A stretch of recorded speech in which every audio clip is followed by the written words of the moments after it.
Well, hello, General Hospital Daily Recap fans.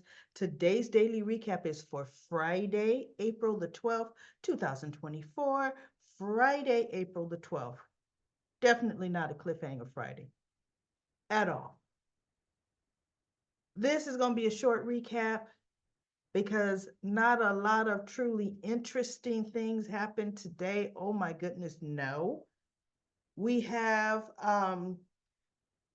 Michael is down at the Metro Court bar. You know, remember he exited the room. He wasn't even going to entertain what Nina was telling them. And he told everybody, he told Drew and he told Curtis, consider the source for where this is coming from. And he turned and got up and walked out. And so she goes, I'm just saying, Cardi sure didn't wait for that bed to get warm after Drew. And Curtis looked at her and Curtis says, you know what, Nina? That is none of our business. Carly is an adult. And he says, I do hate to hear that, she may have cheated on Drew. And Drew said, she didn't cheat on me. Carly and I aren't together. And Curtis looked at Drew and said, oh, I didn't know that. He says, no, Carly and I are absolutely not together. She is free to do as she pleases. So then Curtis looked at Nina and he said, again, Nina, none of our business. These are two consenting adults if anything happened. Well, I saw it. And oh, she had to go into detail. Oh, he had a. So Drew said, you know what? This is like an end of discussion, Nina, because a lot can be said for what happens behind closed doors. And he looked at her and she looked at him. And like, you know what? You keep it, keep on. I'm gonna tell what we did. So she goes, and so Curtis kind of gets in between Nina and Drew looking at Nina because Nina's close to the door. And he said, Nina, you know what? That's out of line and uncalled for. So she goes, I was just reporting what happened. And he goes, no, you know what? It's out of line. And so she goes, well, I love you, Curtis. He goes, I love you too, but you're out of line. So she leaves. And Curtis turns around and tells Drew, you know what, Drew, I just, man, I don't, mm-mm. He says, Curtis, you know what? I broke it off with Carly. And he goes, you broke it off? He goes, yes. And he asked, well, why? And he says, well, you know what? When Jason came back home, I already knew what was going to happen. And it's the best thing for us. We don't regret the decision. And I'm going to leave it at that. And he says, but Nina was like, Curtis is like, well, Nina was sure very, very intentional with what she was saying and doing. And Drew says, oh, of course she was. He said, well, that's okay. Nina and I, we've come to, he didn't say use the word understanding, but I don't remember what word he used. So anyway, Curtis and him and Drew said they'll continue the conversation about the new venture. But Carly tells Michael exactly what happened, how she ran into Kate's. And he goes, Mom, but you stayed the whole night with him. She says he didn't want to go to the hospital. And I woke him up every 2 hours, Michael. That's all there is to that. He goes, Mom, I knew you weren't sleeping with John Cates. She goes, no, absolutely not. So he says, but, Nina just wanted to make sure. She goes, and you know what? Nina's just going to spread it like Nina does. So they kind of brushed it off, shook their heads about it. And we have Diane. She's talking to Jason, and Jason pretty much his money is all freed up. And she says, "Did you get the papers last night to sign?" He goes, "No, I didn't get any papers." But before she got to that, he says, "Diane, I heard about what happened to Carly's half of the Metro Court. I want to buy it." She goes, "Well, that doesn't mean Nina wants to sell it." He said, "Make her an offer." He says, "Money is no." She goes, "Whoa, whoa, no, no, I don't operate like that." She says, I don't give nobody a blank check. There's always negotiations to be had. I'm going to make sure you're not paying way over market value for this. And so then he says, and Jason, she goes, but many people have offered. And she says, Olivia offered, Sunny offered, Nina made some sort of offer. Um, Michael offered. Carly said no to all of them. He said, give me that hotel, Diane. And I will take care of Carly. Don't worry about Carly. She goes up, consider done. So as she goes, but that's when she brought up the files, and he says, I never saw any files, and Carly comes walking in with them at that point, and she goes, up here they are, and Diane says, oh, okay, well, here you go, you got a lot of signing to do, Jason. She says, no need for a notary on any of this. I will come back, call me, I'll come back and personally, no, she didn't say call me, she says, I will pick these up the next time I see you, and I know it's going to be soon. Like it's going to be something, right? You're going to want me to do. So Carly sits down and she explains, what happened. She ran into Kate's and it was in the alley and he was being beaten. And, she's honked her horn and scared off the people that were assaulting him. They goes, Carly, that was so dangerous. He goes, no, but my horn scared him off. And he goes, it doesn't matter. You put yourself in danger. Well, you know what? I could not, let him, whoever he was, because she didn't know it was Kate, right?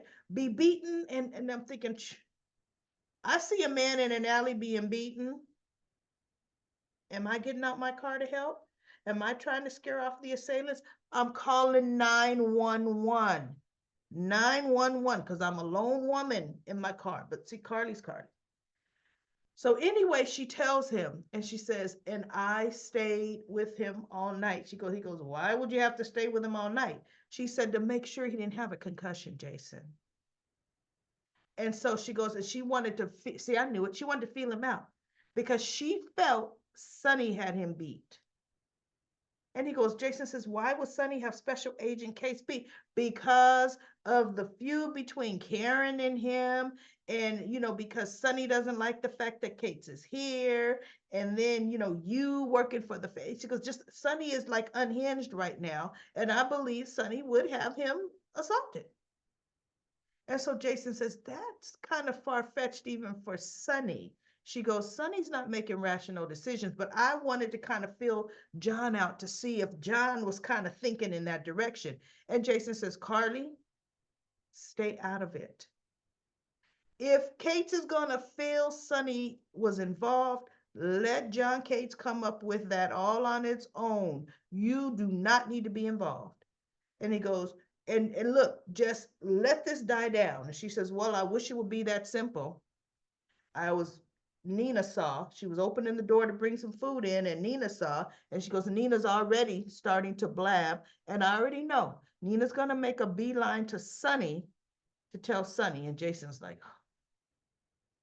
Because they know how irrational Sonny would be. First, she's accusing Carly and Jason can't wait to be together. Irrational thinking, oh, she hooking up with Kev and she's trying to dime on me. Come on now. To save her skin with the whole insider trading thing, they wanted her to flip on Sonny, FBI. She never did. Well, she wouldn't now, but Sonny's not going to be thinking right?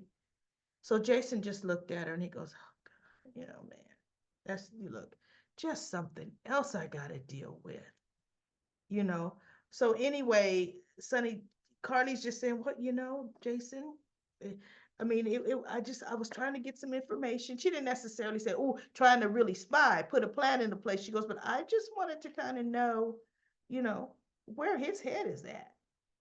So Jason's just shaking his head and, he'll try to figure out an inroad around it. So next I'm going to speed through the rest of this madness. Deception has a segment on home and heart, right? Lucy decides she's going to be the spokesperson. Maxie wasn't happy with it. She didn't feel that they should have that show scheduled. right? But no, Lucy, no, we got a new product. No, I can do it, and blah, blah, blah. And the way she was talking to Maxie, and Maxie said, and I don't like your friendship with Brooklyn. And Maxie, she goes, because of Tracy. Tracy's going to try to take more. And Maxie said, Tracy's not going to have to do anything, Lucy, because our relationship, the way we're communicating with each other, it's going to do the most damage to deception. She says, because case in point, you only listen to yourself, Lucy. I don't feel we should be doing this, but you're not taking my input. And she says, we are partners, which was the first time Maxie ever said that to her. We are partners in deception. And I have a say as well, Lucy, but you only want to listen to yourself. You only do things for Lucy. And she goes, what? No, she goes, because of you, we don't have Sasha. Oh, Maxie wasn't pulling no punches with it. But she didn't really address Brooklyn because she wasn't going to let Lucy go there. So anyway, that Haven didn't want Lucy to do it. She goes, oh, well, no. She goes, Sasha was a different story. She was seasoned, professional, product flew off the shelf. But this one here, oh no, she's not a professional. Lucy's like, I can too do this. I know my products in and out, and blah, blah, blah. And so Hayden says, hey, I'll have to talk it over with my producer. So she walks away and she leaves. And Lucy's like, why didn't you have my back? You should have had my back. And Maxie's like, because I don't feel you should be doing it, Lucy. So then Haven comes back and she says, well, my producer feels the way I feel. No. And then Maxie says, listen, our deception products are your highest selling products on your show. Lucy knows these products. And bottom line, if you don't use us, what are you going to do? She goes, we have a whole lot of tape segments we can play in cases like this. But then Hayden says, fine. They were going to give Lucy a try. Lucy gets on there. She starts out fine for 2 minutes. And Haven is kind of bouncing off of her the way she does. And then Lucy turned that around to her. Yes, I'm the founder of this company and blah, blah, blah. And then she goes, this is just one of the things I do. I am an accomplished real estate agent. And I was the host of the world-renowned Nurses Ball. And Maxie is like, stop. And Lucy's like, so I know about this. Oh, and I was a voting member on the board of ELQ, and Haven is kind of looking at the camera like, you gotta be kidding me. Because remember, this show is live, right? And Lucy just went on and Maxie was just like, she didn't get back to the product at all. Watch, nothing is gonna have sold. Maybe 5 things, maybe sold.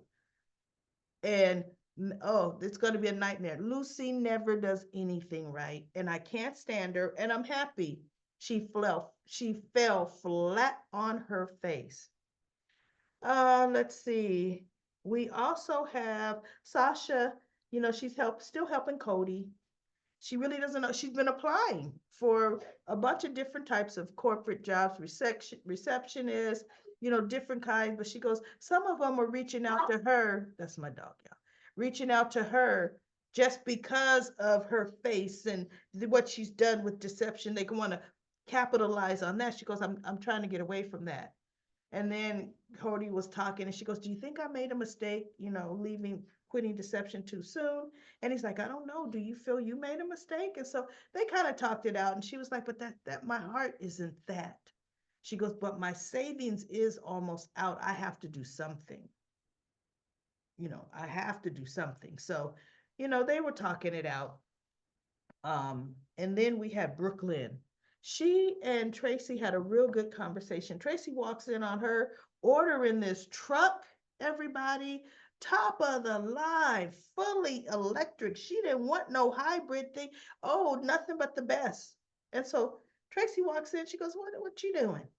And Brooklyn is talking to her. She goes, oh, it's a surprise for Chase. And she goes, oh, did I tell you we're going to Florence? And Trace, they were talking about Florence and blah, blah, blah.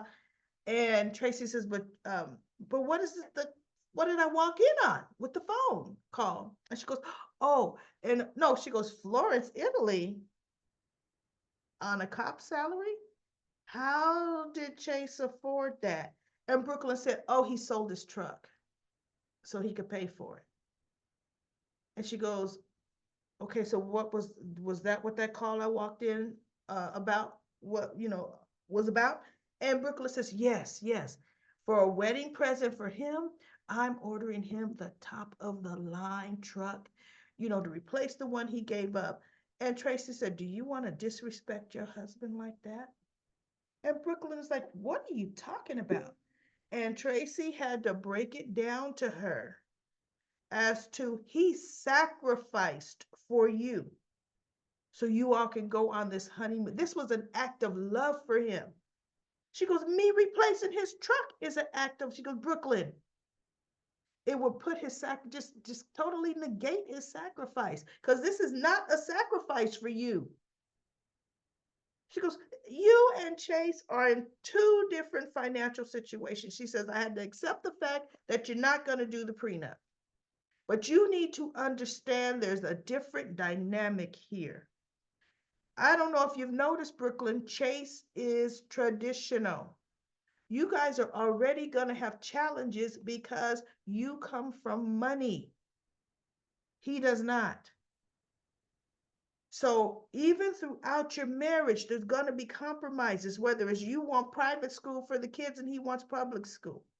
Whether this, you want this or that, you have to understand that there needs to be compromises. No, not giving in up everything, but compromising. So Brooklyn, oh, she's like, oh my God, I almost blew everything. And in my mind, I was like, yeah, starting with the fact fully electric. Now, everybody, I have an electric car. I definitely have a Hyundai Ioniq SEL. I'll never go back to gas. I tell you, it's amazing I haven't been pulled over for speeding. Because with an electric car, you feel like you're on a runway and you're ready to go up into the sky like a plane. 0 to 100, nothing, right? But you have to want an electric car. You have to be an electric car person. There are people that love their gas cars. You better not even spell the word electric, right? That's a personal choice, and it takes people some time to get there. But look, once they get there, man. So anyway, enough said about that. So she saw the reasoning to it, which was cool. And we had Alexis and Gregory, last recap point. She was telling them how she's so afraid to really get her hopes up with this meeting, with her hearing, her appeals hearing. And she's worried that Molly is afraid she might drink. And Gregory said, is that a possibility if they don't grant the appeal? And she goes, I'm an alcoholic, Gregory. It's a possibility every day.